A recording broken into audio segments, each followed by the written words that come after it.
नमस्कार।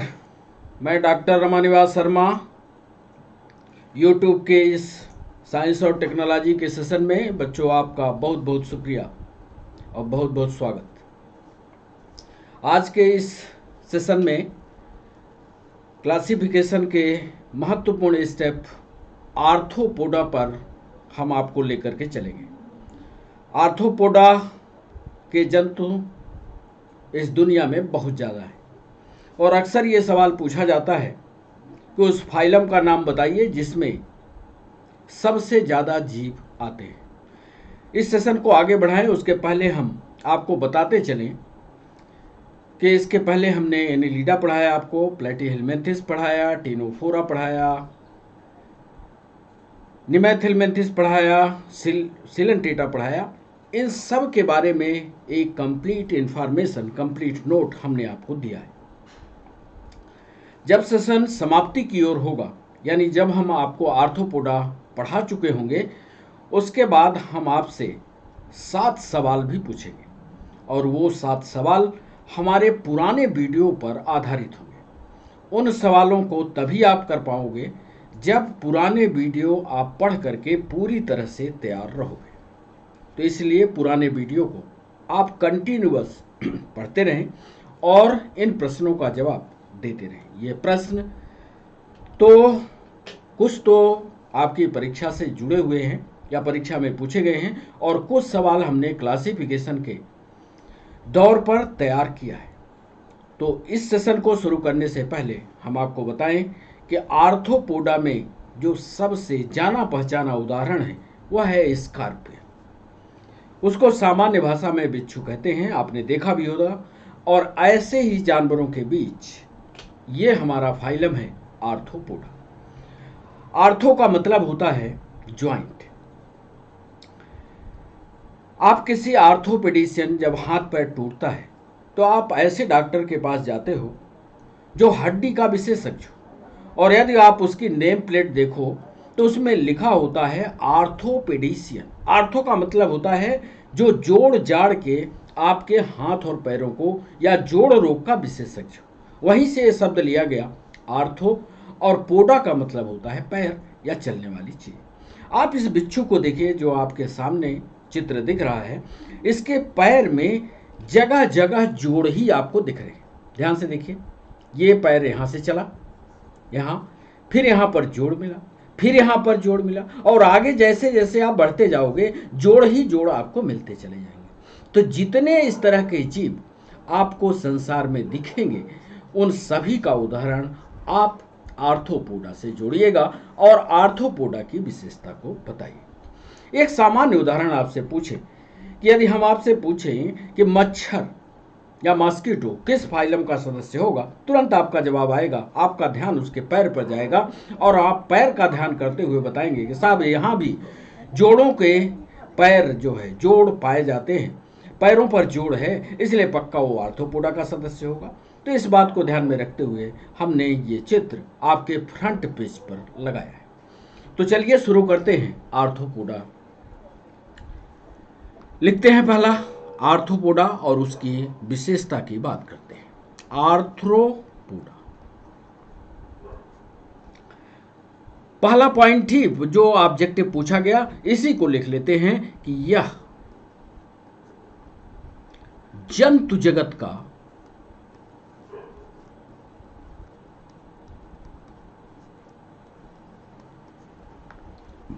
या इसको कहें तो एनिमल किंगडम का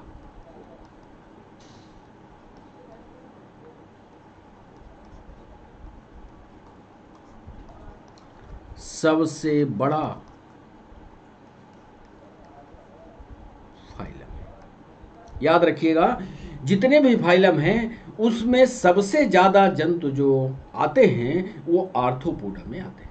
और आर्थ्रोपोडा की हम विशेषता आपको बता ही चुके कि इसमें जितने भी जीव होंगे उनके पैर में जोड़ ही जोड़ होंगे। तो पहला पॉइंट हमने लिख लिया, ये ऑब्जेक्टिव का भी सवाल था। चलिए दूसरा पॉइंट आपको बताते हैं कि आर्थ्रोपोडा का शाब्दिक अर्थ क्या है। आर्थ्रो और प्लस पोडा। आर्थ्रो का मतलब होता है बहुत जुड़े हुए उपांग, जुड़े हुए उपांग, उपांग का मतलब पैर, और पोडा का मतलब होता है पैर। मतलब जो भी हाथ पैर इनके होंगे सब में जोड़ ही जोड़ होंगे, ये आर्थ्रोपोडा का मतलब। अब जरा ध्यान से देखिए, एक सवाल पूछा गया कि आर्थ्रोपोडा के जो जंतु होते हैं वो बायलैटरली सिमेट्रिकल होते हैं या रेडियल सिमेट्रिकल होते हैं कि एसिमेट्रिकल होते हैं। जरा बिच्छू को देख करके बताइए कि यदि बीच से इसको काटा जाए तो क्या इसके दो बराबर भाग हो जाएंगे? आपका जवाब होगा बिल्कुल हो जाएंगे साहब।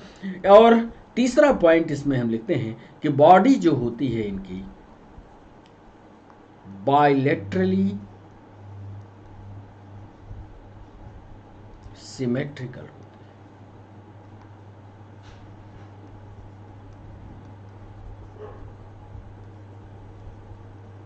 है। इसको चाहो तो हिंदी में द्विपार्श्व सममित।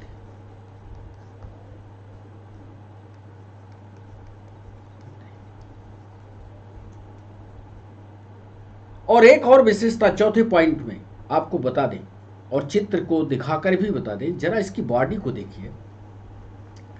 इसमें आपको ऐसे ऐसे खंड दिख रहे हैं ना, ये देखिए, देखिए जरा, ये खंड देखिए, ये खंड देखिए, ये खंड देखिए, अर्थात बॉडी इसकी सिगमेंटेड है। ये भी एनिलिडा की एक महत्वपूर्ण पहचान है। तो चौथे पॉइंट में हम लिख रहे हैं कि बॉडी जो होती है वो सिगमेंटेड होती है।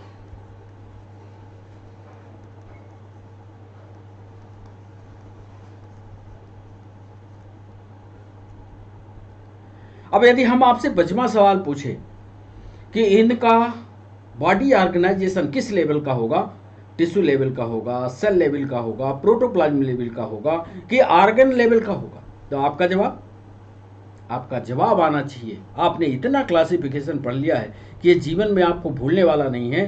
तो यहां पर लिखिएगा कि level of body organisation, level of body organisation किस लेवल का होगा? ऑर्गन लेवल का होगा।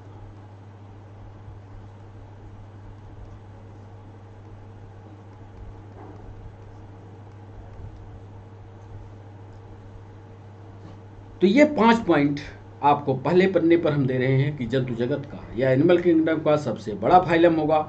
आर्थो का मतलब होता है जुड़ा हुआ, ज्वाइंटेड, और पोड का मतलब होता है पैर। जैसे जीव हों और उनके यदि पैर जोड़ जोड़ करके बने हुए हैं तो सब के सब आर्थ्रोपोडा में आएंगे। इनका शरीर बायलैटरली सिमेट्रिकल होगा, यानी द्विपार्श्व सममित होगा। बॉडी सिगमेंटेड होगी जैसा हमने स्कॉर्पियो के चित्र पर दिखाया। और लेवल ऑफ ऑर्गेनाइजेशन, यानी यहाँ अंगों का विकास और क्रमिक रूप से एनिलिडा से और बेहतर आपको दिखाई देगा। चलिए छठवां पॉइंट हम आपको दूसरे पन्ने में बताते हैं। छठवां पॉइंट है हमारा पाचन तंत्र को लेकर के कि पाचन तंत्र विकसित होता है। अब एनिलिडा की तुलना में विकसित हो जाए, विकसित होता है, अर्थात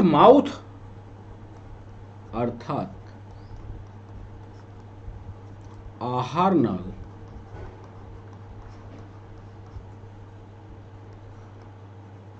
माउथ से लेकर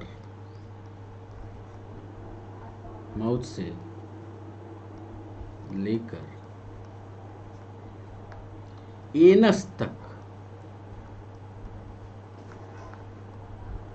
फैली होती है। चलिए अब इसका पाचन तंत्र, ये सारे चित्र हम आपको दिखाएंगे।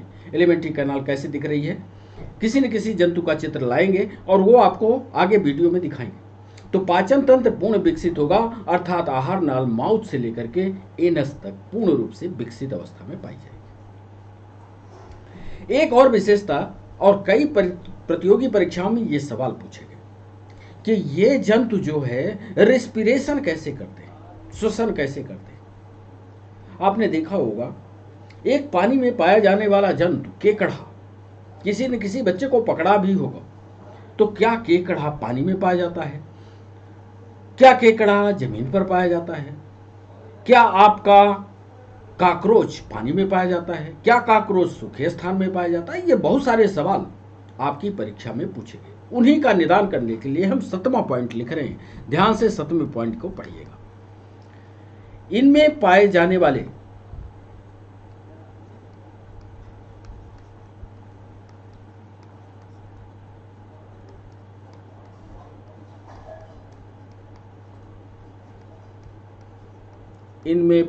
वाले जंतु में श्वसन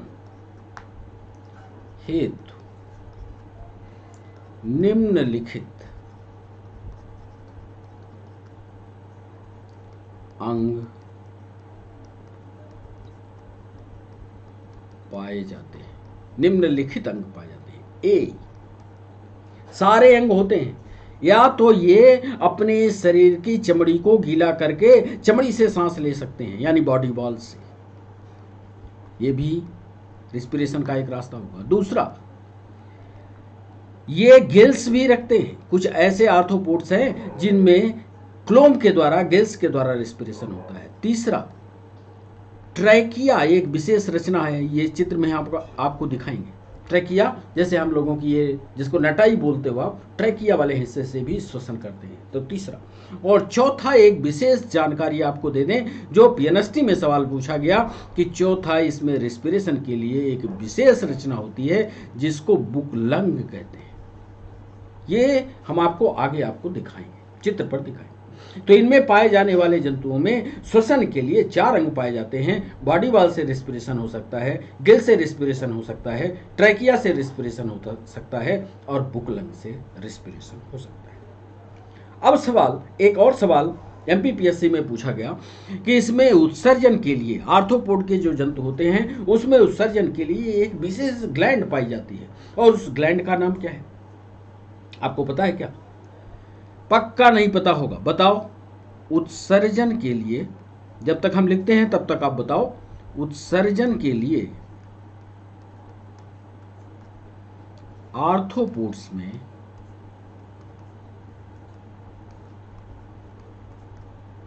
ग्रीन ग्लैंड पाई जाती है। यह भी चित्र दिखाएंगे आगे हम। ग्रीन ग्लैंड पाई जाती है।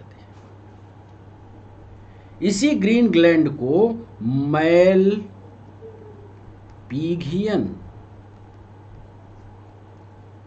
ट्यूब्यूल भी कहते हैं।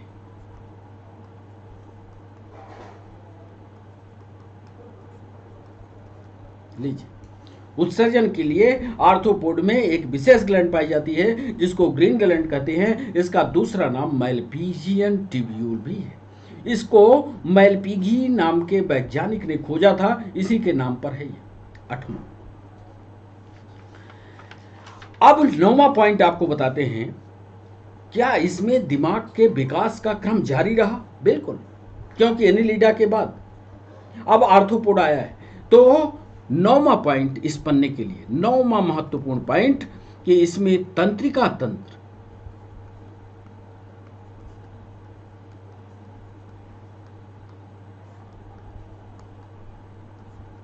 तंत्र विकसित होता है।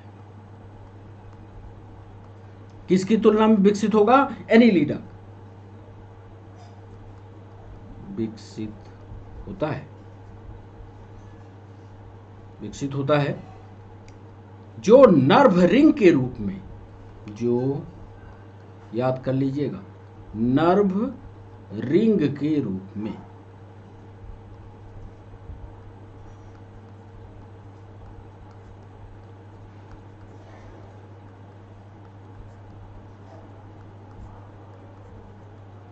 लीजिए इसमें तंत्रिका तंत्र विकसित होगा, लेकिन वो तंत्रिका तंत्र का विशेष नाम है जिसको नर्व रिंग कहते हैं। तो दूसरे पन्ने में हमने जो जानकारी आपको दी, क्या आहार नाली पूर्ण तरह विकसित होगी, माउथ से एनस तक फैली होगी। इसमें पाए जाने वाले जंतुओं में श्वसन हेतु निम्नलिखित अंग पाए जाएंगे, जिसमें बॉडी वॉल होगी, गिल्स होगी, ट्रेकिया होगी, बुकलंग होगा। उत्सर्जन के लिए आर्थ्रोपोडा में ग्रीन ग्लैंड पाई जाएगी, जिसे मैलपिजियन ट्यूब्यूल भी कहते हैं। इसमें तंत्रिका तंत्र पूर्ण विकसित होगा, जो नर्व रिंग के रूप में पाया जाता है। अब चलिए 10वां पॉइंट आपको बताते हैं। एक सवाल यह पूछा गया कि आर्थ्रोपोडा के जंतु यूनिसेक्सुअल होते हैं कि बाइसेक्सुअल होते हैं। यूनिसेक्सुअल का मतलब होता है एक लिंगी, अर्थात मेल अलग फीमेल अलग। बाइसेक्सुअल का मतलब होता है द्विलिंगी, यानी एक ही जंतु पर दोनों रिप्रोडक्टिव ऑर्गन का पाया जाता। अब आप बताइए, आपको पता हो तो बताइए कि आर्थ्रोपोडा में यूनिसेक्सुअलिटी पाई जाती है कि बाइसेक्सुअल होते हैं। हम आपको बताते हैं ये पॉइंट। कौन सा पॉइंट होगा ये? 10वां पॉइंट होगा। 10वें पॉइंट पर एक जरूरी जानकारी आपको दे रहे हैं कि ये जंतु यूनिसेक्सुअल होते हैं, अर्थात मेल और फीमेल अलग अलग।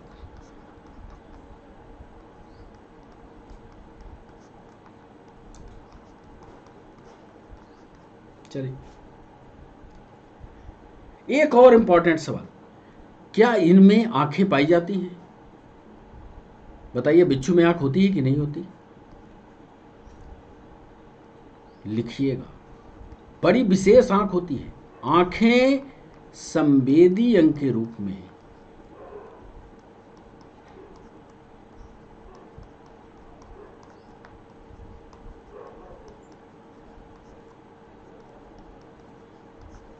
पाई जाती है, मतलब आंखों की उपस्थिति होगी। ये इनकी विशेषता है। वो जितने आर्थ्रोपोड के जंतु होंगे, चाहे मच्छर ले लीजिए, चाहे स्कॉर्पियन ले लीजिए, केकड़ा ले लीजिए, जितने जंतु आपको लेना है ले लीजिए, सब में आंखों की उपस्थिति होगी। एक महत्वपूर्ण चीज आपको बता दें कि इसके प्रमुख उदाहरण कौन कौन से हैं। 12वें पॉइंट में इसके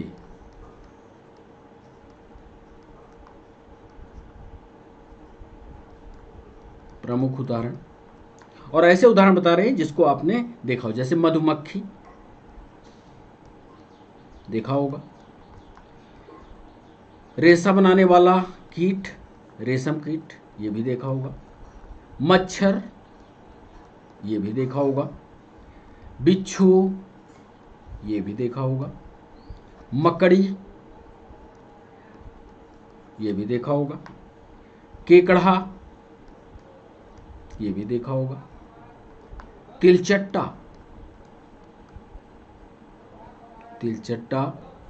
ये भी देखा होगा, खनखजूरा ये भी देखा होगा। इतने उदाहरण लिख दिए हैं, बाकी आप खुद देखिएगा जिन जंतुओं में इस तरह जोरदार टांग होगी उनको सबको इसी में शामिल कर दिया। अब जो सवाल यूपीएससी ने पूछा, पीएनएसटी ने पूछा, उन बिंदुओं का थोड़ा सा डिस्कशन पीएससी ने पूछा, उनका डिस्कशन करते हैं 13वें पॉइंट पर। एक सवाल यह पूछा गया कि कॉकरोच क्या पानी में रह सकता है? आप बताइए, क्या कॉकरोच पानी में रह सकता है? लिख लीजिएगा, यह महत्वपूर्ण पॉइंट है। कॉकरोच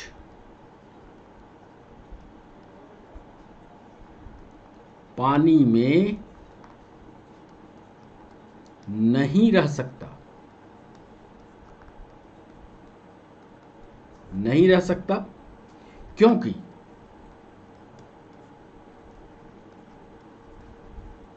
श्वसन हेतु एयर कैनाल पाई जाती है।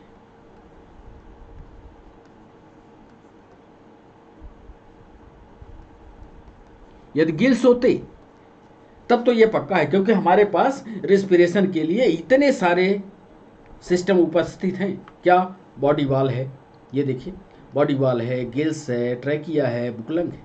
एक सवाल में पूछा गया, क्या काकरोच पानी में रह सकता है? आप जवाब दीजिएगा, काकरोच पानी में नहीं रह सकता, क्योंकि श्वसन हेतु एयर कैनाल पाई जाती है। हवा के द्वारा श्वसन होगा, जैसे फेफड़े के द्वारा होता है, इसलिए काकरोच पानी में नहीं पाया जाएगा। 14वां महत्वपूर्ण सवाल यूपीएससी में पूछा, काकरोच के लार्वा का नाम क्या है? इसका चित्र भी हम आगे आपको दिखाएंगे। तो काकरोच के लार्वा को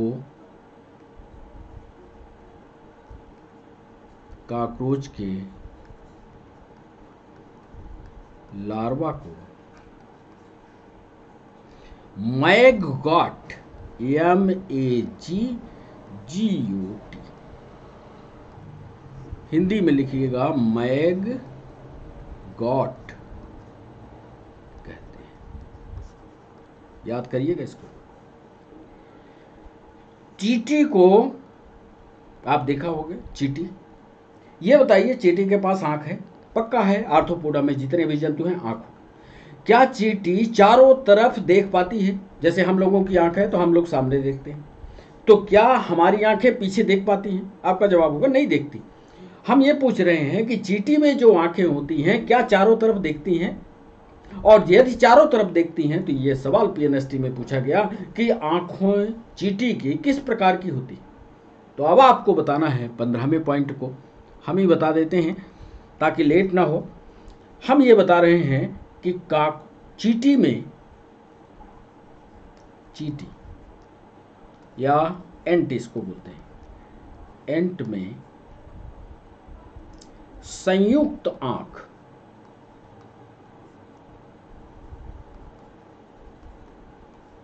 या कंपाउंड आई, जो भी आर्थ्रोपोडा के जंतु होंगे सब में कंपाउंड आई होती है, ये चारों तरफ देखते हैं। कभी आप ऐसा मत मानिएगा कि बिच्छू जो है आपकी तरफ आ रही हो, पीछे नहीं देख पा रही है।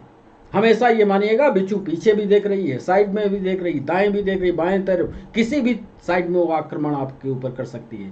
तो चींटी में संयुक्त आंख पाई जाती है, कंपाउंड आई पाई जाती है, जिससे यह चारों ओर की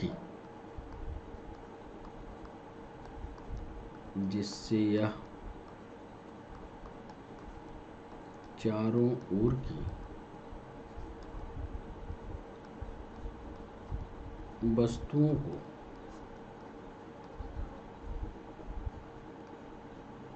देख सकते।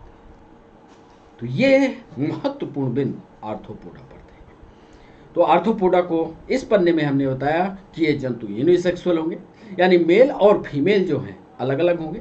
इनमें संवेदी अंग के रूप में आंख होगी, लेकिन आंख भी विशेष प्रकार की होगी, कंपाउंड आई होगी। इसके प्रमुख उदाहरण मधुमक्खी होगा, रेशम कीट होगा, मच्छर होगा, बिच्छू होगा, मकड़ी होगी, केकड़ा होगा, तिलचट्टा होगा, खरखजूरा होगा। काकरोच पानी में नहीं रह सकता, क्यों? क्योंकि उसमें रेस्पिरेशन के लिए गिल्स नहीं है, एयर कैनाल्स हैं। काकरोच के लार्वा को मैगगॉट लार्वा के नाम से जानते हैं। और चींटी में संयुक्त आंख होती है, और यह संयुक्त आंख के द्वारा चारों तरफ देख पाती है। हमने जिन प्रमुख अंगों का वर्णन किया, अब उनको आपको चित्रों के माध्यम से समझा दें। हमने पहले पॉइंट में बताया कि ये जुड़े हुए उपांग वाले हैं। बायलैटरली सिमेट्रिकल कैसे होगा, इसके लिए हमने आपको ये बिच्छू वाला चित्र दिखाया कि बीच से यदि आप काट दोगे इसको तो 2 बराबर बॉडी के पार्ट हो जाएंगे, इसलिए बायलैटरली सिमेट्रिकल है। दूसरे में दिखाया आर्थ्रोपोड जुड़े हुए उपांग वाले होंगे, बायलैटरली सिमेट्रिक होंगे, बॉडी में सेगमेंट होंगे, level of organisation organ level का होगा।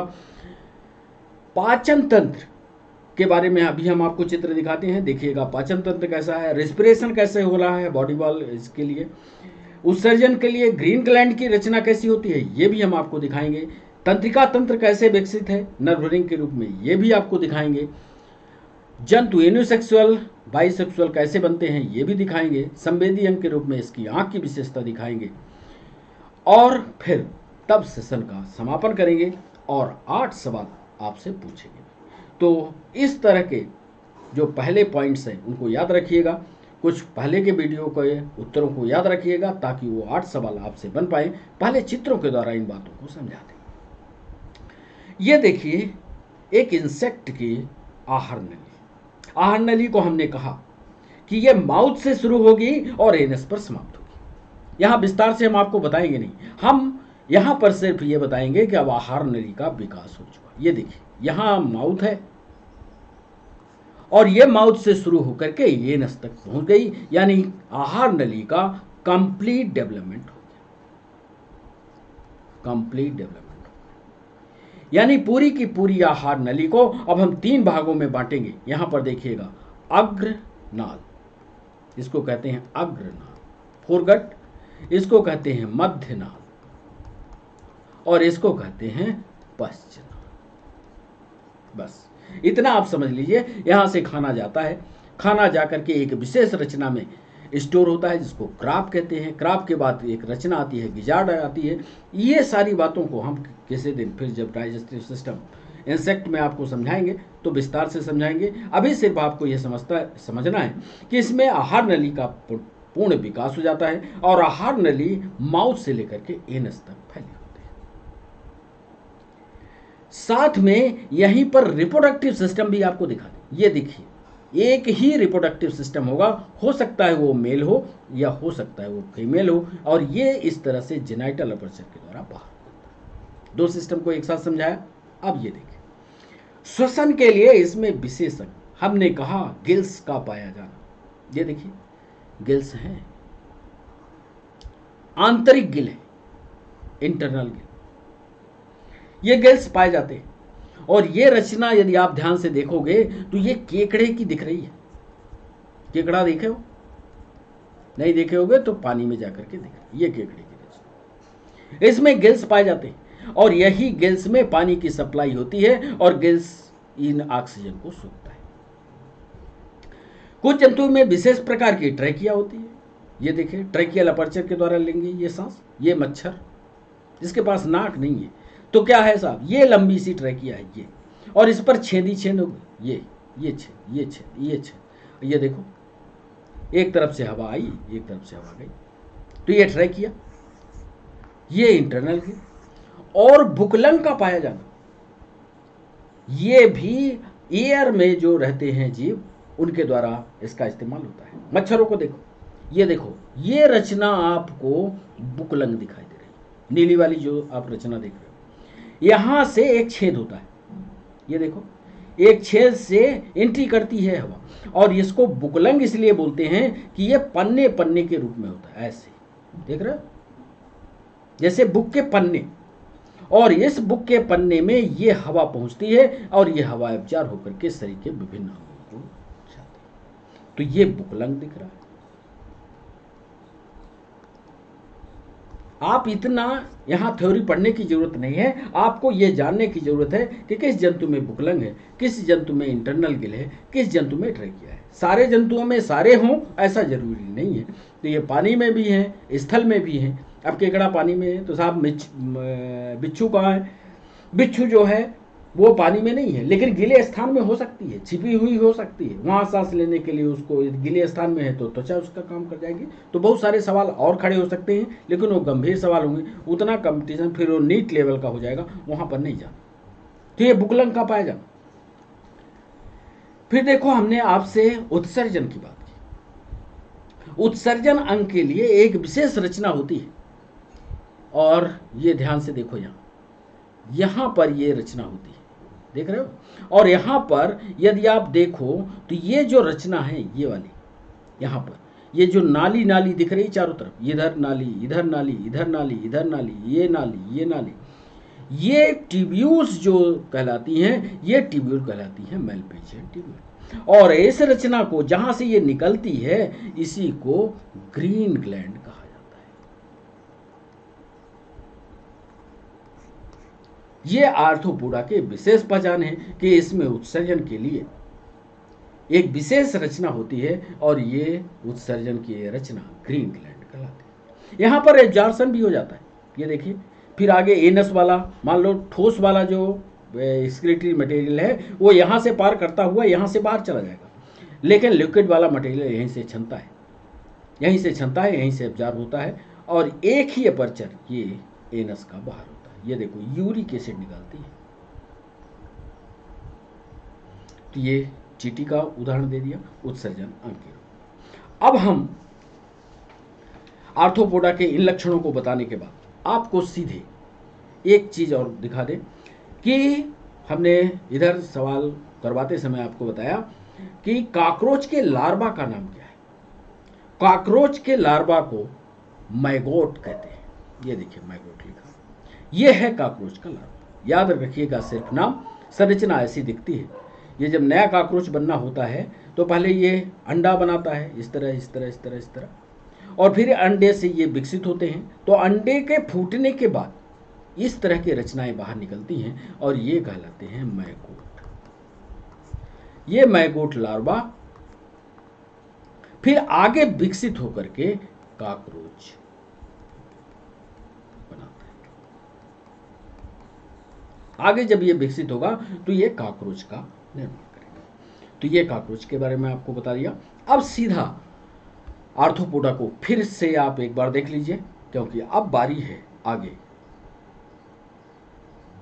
सवालों की। एमसीक्यू सेशन में हम आपको लिए चलते हैं, पूरे जरा गंभीरता से सवाल को करिएगा। पहले हम सवाल पूछेंगे आपसे, पहले उत्तर नहीं बताएंगे। पहले आप उत्तर बताने की कोशिश करिएगा, कमेंट बॉक्स में बताइएगा, टेलीग्राम पर बताइएगा, हमारे निजी व्हाट्सएप नंबर पर बताइएगा, उत्तर बताने की कोशिश करिएगा। आपकी परीक्षाओं से जुड़े हुए सवाल लाए हैं, उन सवालों को बताइएगा। एक चीज़ उसके पहले बता दें, चींटी की आँख ये देख रहे हैं, ये है चींटी की आँख, और इस तरह से जो आँख दिखे उसी आँख को कहते हैं कंपाउंड आई। इस आई की विशेषता होती है कि ये चारों तरफ देख पाती है, चारों तरफ देखती है, पीछे भी, आगे भी, दाएं भी, बाएं भी, ये घुमाती रहती है। ये कंपाउंड आई पाई जाती है। तो ये चींटी की आँख को दिखा दिया। अब आइए एमसीक्यू सेशन पर, और पहला सवाल आपसे हम पूछते हैं।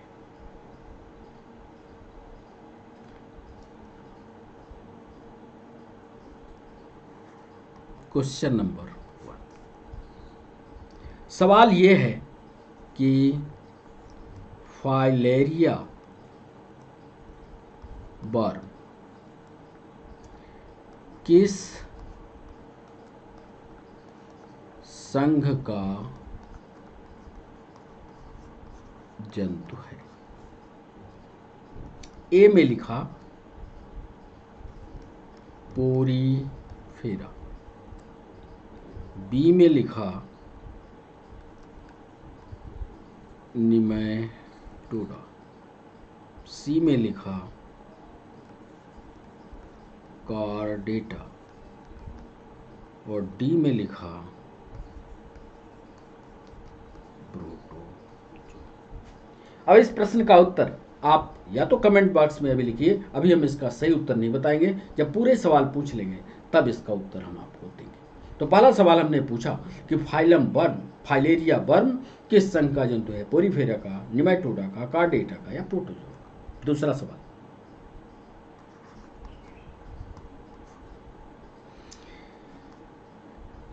शरीर पर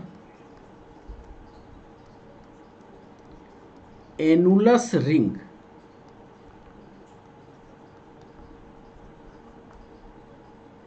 निम्न में से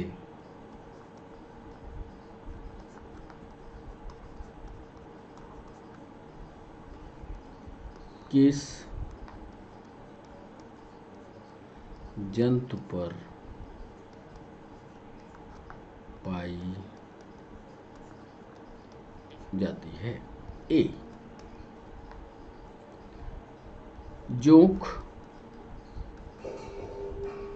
लीच में, बी फीता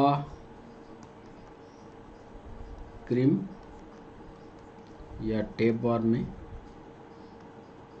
सी बोथ यानी दोनों में, और डी नन या किसी में। यह था दूसरा सवाल। तीसरा सवाल,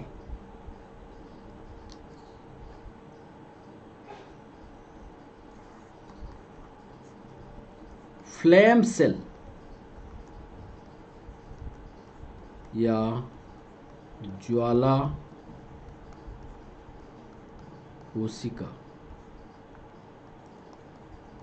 पाया जाना किस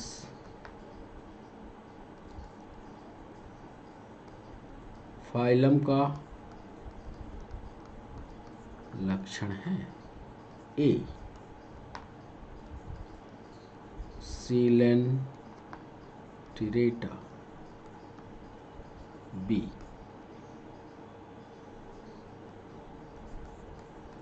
पोरीफेरा, सी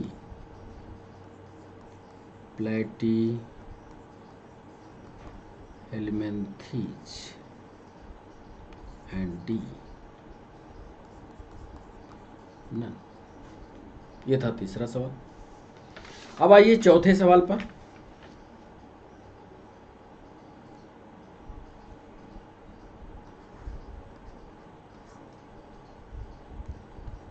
सीलोमेट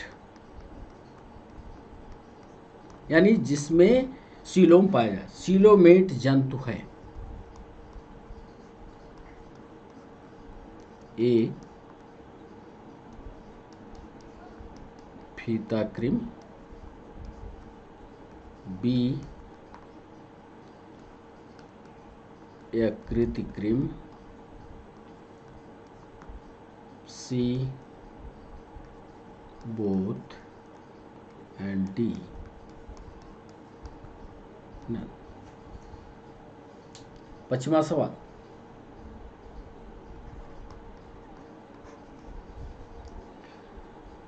सिर्फ 50 प्रजातियों वाला फाइलम है? A Platyhelminthes, B Ctenophora,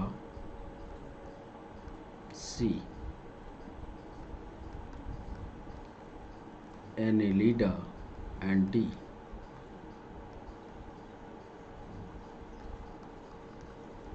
arthropoda. छठवां सवाल। गार्गोनिया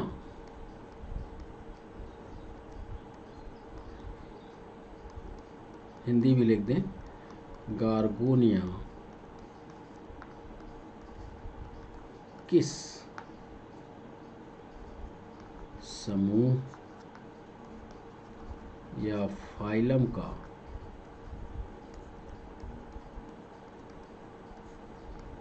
सदस्य है? A coelenterata, B arthropoda, C Annelida and D protozoa. Gorgonia किस समूह का सदस्य है? सीलेंट्रेटा, आर्थ्रोपोडा, एनिलिडा या प्रोटोजो। और आज के सेशन का अंतिम सवाल बच्चों,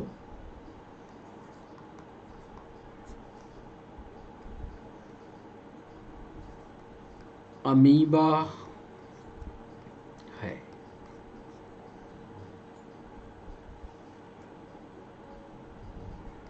ए असममित, असममित या इसको अंग्रेजी में ए सिमेट्रिकल कहोगे, बी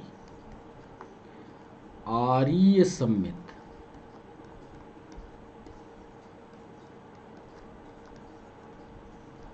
रेडियल सिमेट्रिकल कहोगे, सी द्वि पार्श सममित या बायलेटरल सिमेट्रिकल कहेंगे, या डी न। तो अंतिम सवाल में हमने पूछा है कि अमीबा किस प्रकार का जंतु है, एसिमेट्रिकल है, रेडियल सिमेट्रिकल है, बायलेटरल सिमेट्रिकल है या न। तो ये 7 सवाल आपके लिए हैं। 7 सवाल में कितने आपने जवाब किए, इसको एक बार रीचेक करिएगा, कितने सवालों को आप कर पाए हैं एक बार देखिएगा। हालांकि पुराने वीडियो को यदि आपने ईमानदारी से पढ़ा होगा तो कर पाएंगे इन सवालों को। आइए पहले सवाल का उत्तर आपको बता दें। पहला सवाल हमने पूछा कि फाइलेरिया वर्म किस संघ का जंतु है, और इसका सही जवाब था बी, यानी निमेटोडा का। सही जवाब था निमेटोडा। आपको याद होगा ये फाइलेरिया वर्म बाउकेरिया ब्रोंकोस्टी के नाम से भी जाना जाता है। तो ये पहला सवाल था।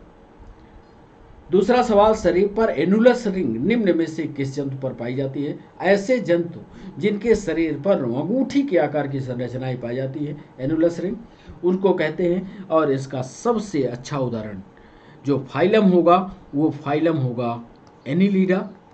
और एनिलिडा का जंतु है, इसमें ये तो है ही नहीं, तो ये हो नहीं सकता, एक ही बचता है एनिलिडा का जंतु, जोंक। तो जोंक इसका सही जवाब है। तीसरा सवाल हमने पूछा था कि फ्लेम सेल्स या ज्वाला कोशिका किस फाइलम में पाई जाती हैं।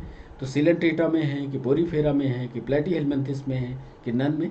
तो तीसरा सवाल जो था हमारा, उसमें आप सही जवाब देखिएगा। हो सकता है सारे सवाल हम ही ना सही करते हों, आप सही करिएगा और इसका सही जवाब होगा प्लेटीहेलमिन्थिस। चौथा सवाल है, सीलोमेट जंतु कौन से हैं जिसमें सीलोम पाई जाती है। तो इसमें तो हमें देख करके ये लगता है कि ये भी है, ये भी है, ये भी है। तो इसका सही जवाब, ये अभी यूपी पीसीएस में पूछा गया था, सीलोमेट जंतु, इसका सही जवाब है बोथ फीता क्रिम, माने टैप बार्म और लीवर फ्लू, दोनों में ये पाया जाता है। सिर्फ 50 प्रजातियों वाला फाइलम कौन सा है, और इसका सही जवाब है टीनोफोरा। टीनोफोरा में सिर्फ 50 प्रजातियां शामिल हैं। 5वां ये जवाब था। 6वां गार्गोनिया के समूह का सदस्य है। तो देख लीजिएगा, कंफर्म कर लीजिएगा, ये सवाल पीएनएसटी में पूछा गया था। तो ये है सिलेंट्रेटा का गार्गोनिया, जहाँ फाइसेलिया आता है, ओबिलिया आता है, उसी में एक जंतु होता है गार्गोनिया, ये झाड़ जैसा दिखता है। तो सिलेंट्रेटा में ये आता है, आप भी कंफर्म करिएगा। और अंतिम सवाल हमने पूछा था कि अमीबा में कोई सम्मिति है क्या। इसका बहुत सीधा सस्ता जवाब है कि इसमें कोई सम्मिति नहीं होती, यानी ये एसिमेट्रिकल बॉडी वाला है। इस तरह से 7 सवाल हमने आपसे पूछे, आपने कितने सही किए ये जरूर देखिएगा, पढ़ते रहिएगा। सारे सेशन को लाइव अटेंड करने की कोशिश करेंगे आप, तो हम आपके उन सवालों का भी जवाब आप दे पाएंगे जो आप पूछेंगे। तो आप सेशन को आज यहीं पर रुकते हैं। कैसा लगा सेशन ये ज़रूर आप कमेंट बॉक्स में लिखिएगा, और चैनल को सब्सक्राइब करना, लाइक करना और कमेंट लिखना मत भूलिएगा। तो बच्चों, आज के लिए बस इतना ही। फिर एक दिन के अंतराल के बाद नया सेशन लेकर के फिर आपसे मिलते हैं। तब तक के लिए बाय बाय, नमस्कार।